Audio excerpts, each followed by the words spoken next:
Okay. Game plan is just to go question by question. That way, if you want further explanation, you'll see my thinking as I go through it, and I'll also offer some insight.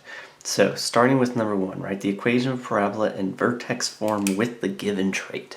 So, I want to remind you that vertex form is this right here. Y is equal to a x minus h squared plus k. This was our PhD RV list, and so all we need to do is take those details and plug in appropriate values for A, H, and K. So I know that my parabola is opening upward. Opening upward tells me that A is positive. It is shifted 7 units to the right. To the right means I'm going to go inside my H. And so I'm going to have x minus 7. That minus 7 tells me I'm going to the right. It does the opposite of what I expect. And then 4 units down means that k is going to become a minus 4. So a is positive. Right now, my a is positive 1. So this would work. I could throw in a 2 right here, and that could work. I could turn that 2 into a 1/2.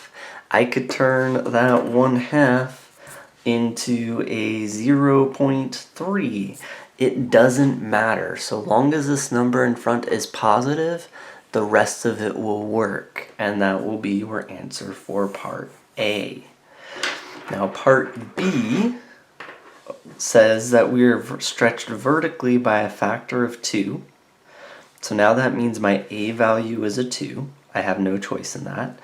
Sitting with its vertex on the x-axis at x equals -3. So let's think about that for a second. If we are on the x-axis at -3, 1, 2, 3, I've got a horizontal shift to the left 3 units, which means I'm going to be a +3, and I've got no vertical shift up or down. If you write the +0, that would be okay, but it's not necessary for that answer.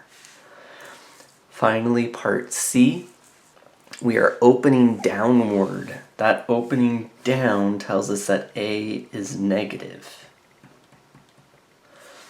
We are told where the vertex is, and we're told we have a vertical compression. That vertical compression and the fact that A is negative tells me that my A value will be a -0.5.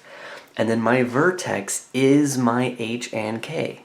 A vertex with a horizontal shift of -5 means that when I plug that in, I'm going to have x plus 5. Notice that the sign changes. And then that +2 from my vertical shift will be a +2. So right there we've got our PhD RV. You should be comfortable with, if you are given an equation describing the traits and plotting points to graph it, if you're given a description or a graph, being able to find those values in order to write your equation.